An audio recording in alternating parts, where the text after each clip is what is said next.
Georges et Jeanne. Moi, qu'un petit enfant tout à fait stupide, j'en ai deux, Georges et Jeanne. Et je prends l'un pour guide et l'autre pour lumière. Et je cours à leur voix, vu que Georges a 2 ans et que Jeanne a 10 mois. Leurs essais d'exister sont divinement gauches. On croit, dans leurs paroles où tremblent des ébauches, voir un reste de ciel qui se dissipe et fuit. Et moi qui suis le soir, et moi qui suis la nuit, moi dont le destin pâle et froid se décolore, j'ai l'attendrissement de dire, ils sont l'aurore. Leur dialogue obscur m'ouvre des horizons, ils s'entendent entre eux, se donnent leur raison. Juger comme cela disperse mes pensées. En moi, désir, projet, les choses insensées, les choses sages, tout, à leur tendre lueur, tombe, et je ne suis plus qu'un bonhomme rêveur. Je ne sens plus la trouble et secrète secousse du mal qui nous attire et du sort qui nous pousse. Les enfants chancelants sont nos meilleurs appuis. Je les regarde, et puis je les écoute, et puis je suis bon, et mon cœur s'apaise en leur présence. J'accepte les conseils sacrés de l'innocence. Je fus toute ma vie ici. Je n'ai jamais rien connu. Dans les deuils comme sur les sommets, de plus doux que l'oubli qui nous envahit l'âme. Devant les êtres purs, tout monte une humble flamme. Je contemple en nos temps souvent noirs et ternis ce point du jour qui sort des berceaux et des nids. Le soir, je vais les voir dormir. Sur leur front calme, je distingue ébloui l'ombre que font les palmes.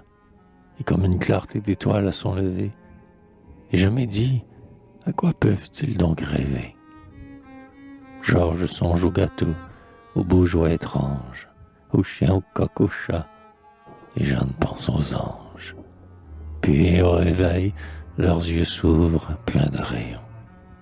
Ils arrivent, hélas, à l'heure où nous fuyons. Ils jasent, parlent-ils?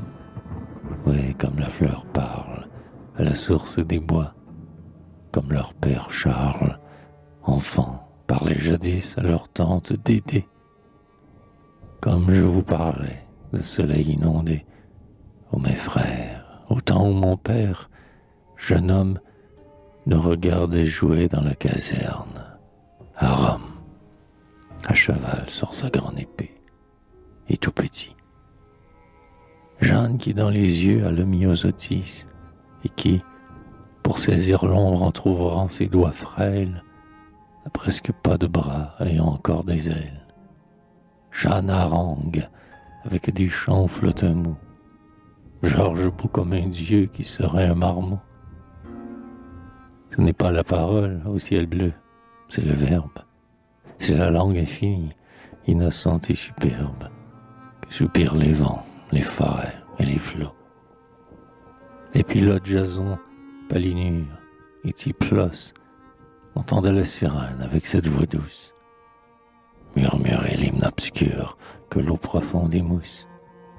C'est la musique éparse au fond du mois de mai qui fait que l'un dit j'aime et l'autre, hélas, j'aimais.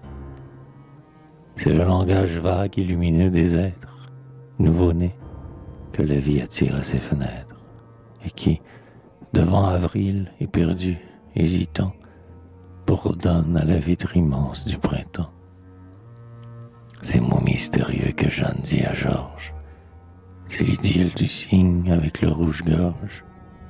Ce sont les questions que les abeilles font et que le lys naïf pose aux moineaux profonds. C'est ce dessous divin de la vaste harmonie, le chuchotement, l'ombre ineffable et bénie, jasant, balbutiant des bruits de vision, et peut-être donnant une explication. Car les petits enfants étaient hier encore dans le ciel et savaient ce que la terre ignore. Oh, Jeanne. Georges, voix dont j'ai le cœur saisi. Si les astres chantaient, ils bégaieraient ici. Leur front tourné vers nous nous éclaire et nous dore. Oh, d'où venez-vous donc, inconnu qu'on adore? Jeanne a l'air étonné, Georges a les yeux hardis. Il trébuche, encore ivre du paradis.